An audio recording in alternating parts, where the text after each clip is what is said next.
Hello, and welcome to the Table and Well podcast. I'm Tennison. And I'm Ginelle.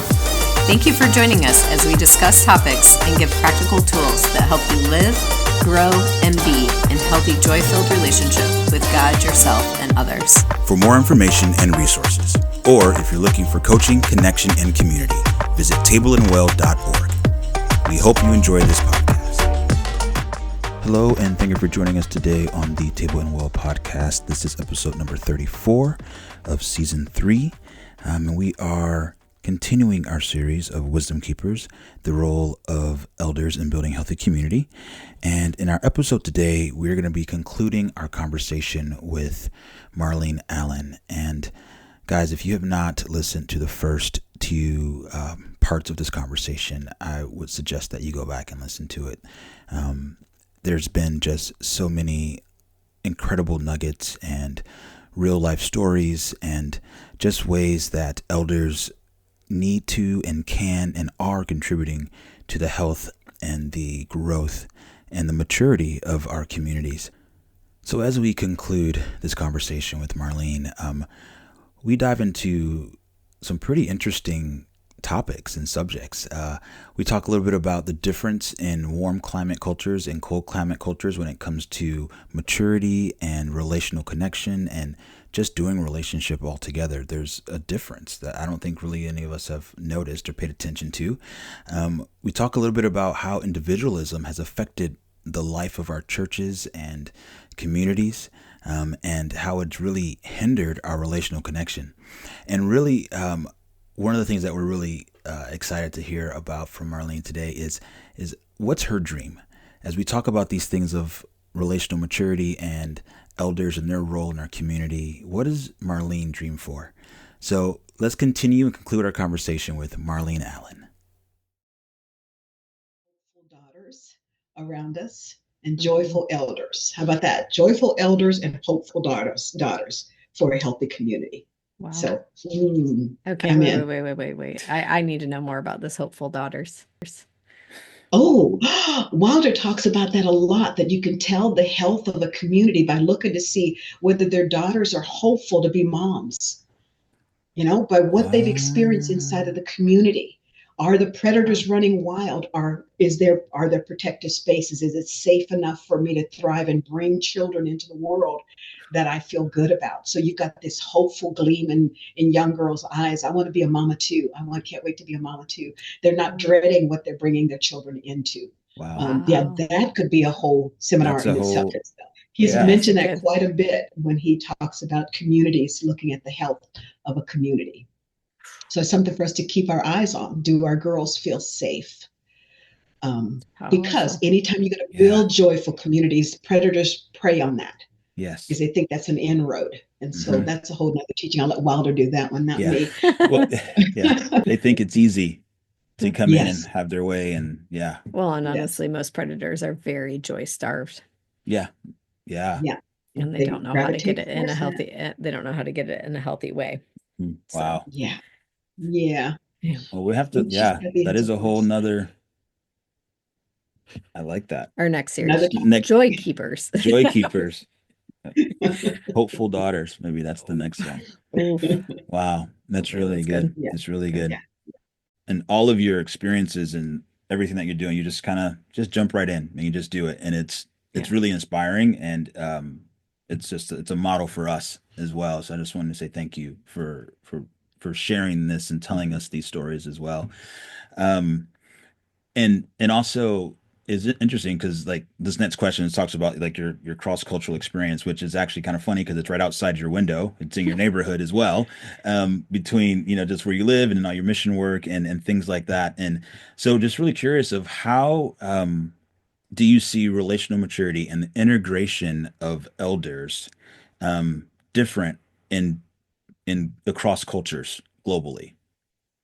How does, Okay. Oh, good. I did serve in Thailand for, I think it's 16 years. I forget. Wow. I can go back and count the day, but who cares? But living in that culture, remember, I was originally from Louisiana, was in Denver for a minute before I went to Thailand. So both Louisiana and Thailand are both warm climate people.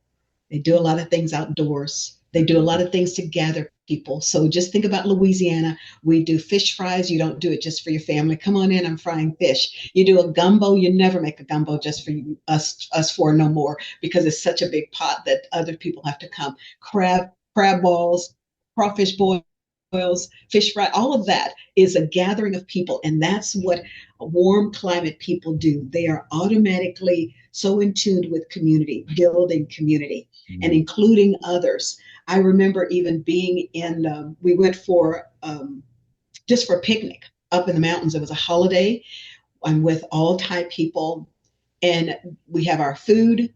And another person passed by. They were foreigners. I remember, I say foreigners. They were American. They were Western. They were something. They passed by.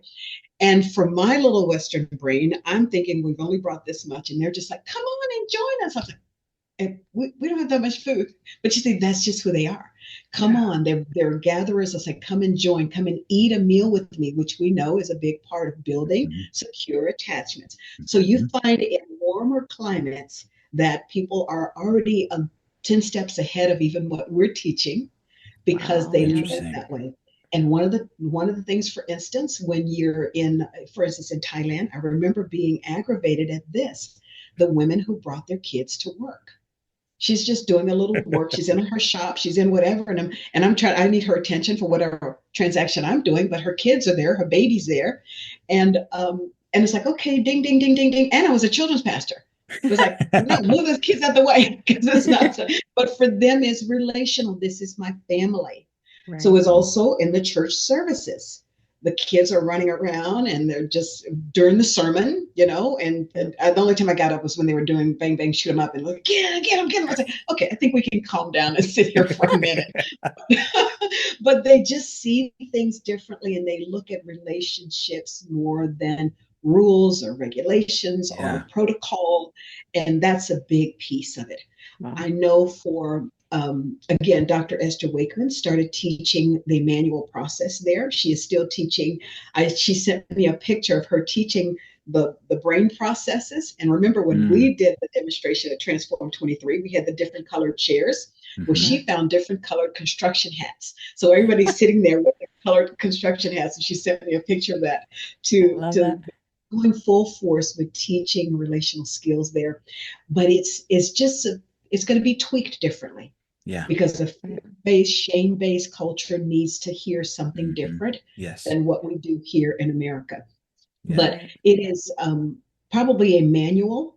The whole manual process is the one thing that crosses over easily into all of the cultures of teaching them how to hear and process what Jesus is saying, because it's backed up by the word. His sheep hear his voice. Yeah. So that's easy. So that's been incredible to be a part of.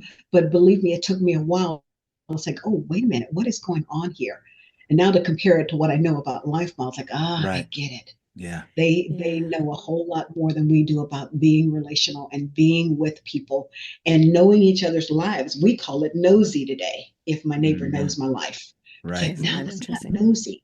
It's like that's somebody that's walking with me that they can say, hey, how's your daughter doing? Oh, she's doing better. Thank you so much for asking. Somebody is carrying that part of the weight with me. Right. But, our problem is our individualism here in the States, and it's my business. Don't touch my business. And it hinders where we're trying to go as a church and where we need to be as a church. Yeah. We've adopted those things inside the church. And so that's so true. And so in these different cultures, how are elders integrated into life, or how do they how does that look different than how it looks different? Because I know it does. So what's that? Yes, sir.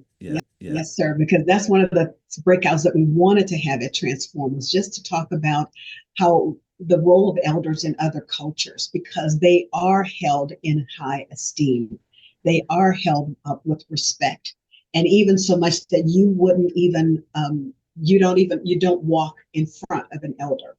And if an elder is sitting down, this is Thai culture. So if an elder is sitting on the floor, which in a lot of our gatherings when we first got there, we're just on the floor way up in northern Thailand, and we're all sitting in a circle. And if you needed to do something, you got down on your knees and you crawled behind this elder, but you never let your head be higher than their head.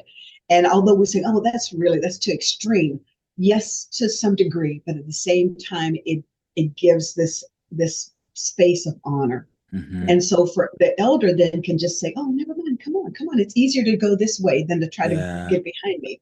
But the elder was given the space Mm. to do it. But what I Right. did notice as I was leaving is that the Western influence with younger people was already there.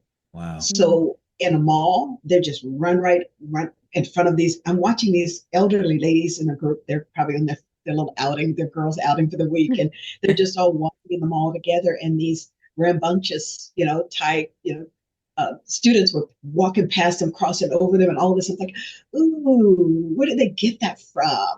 Because it didn't come from their culture. Their Right. culture, that's a taboo. And I guess if any of their moms saw it, they would have been in trouble. But the elders are held in higher esteem in other places.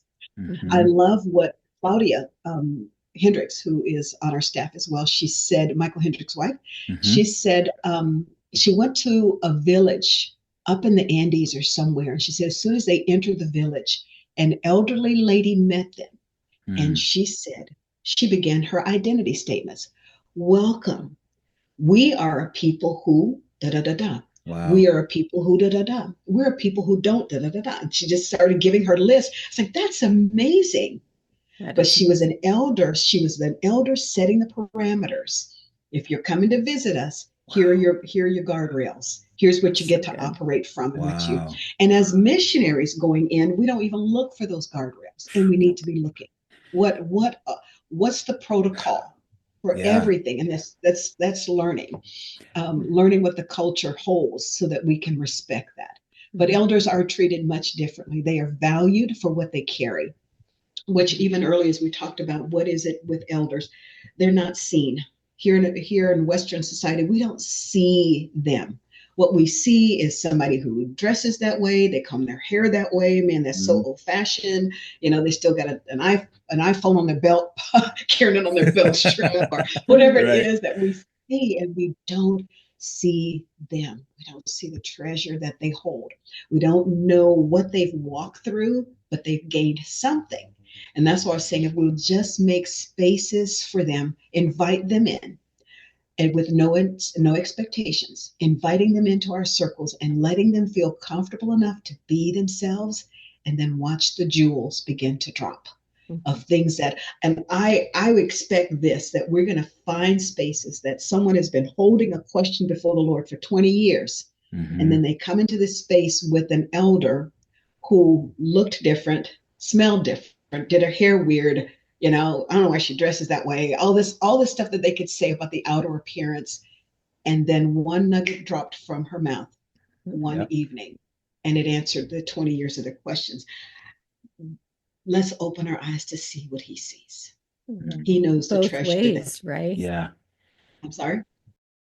Both ways. We Yes. talked about Yeah. elders having eyes to see and that God sight. And you alluded to this, but I don't think it was said quite so plain, but that's also our discipleship mission as Christians, is to Yes. have God sight from day one of our walk with him and growing in that. And so even as we're developing God's sight, wherever we are on our maturity journey or on our just human development journey, no matter what age we are, um, part of our ask is, Lord, give me eyes to see. And part of that is seeing our elders Yeah. as we should and valuing them as we should. That they are valuable assets to us, because I do think in our current culture, elders are highly, highly undervalued and um, completely disregarded at this point, Mm-hmm. and even made fun of. Like the term boomer didn't come because we honor our elders. you know, Yeah.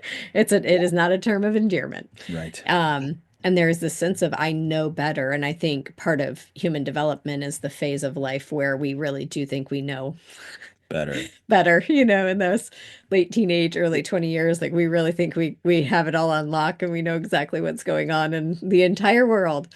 And because of immaturity, we stay there. Mm. Yeah. We stay there.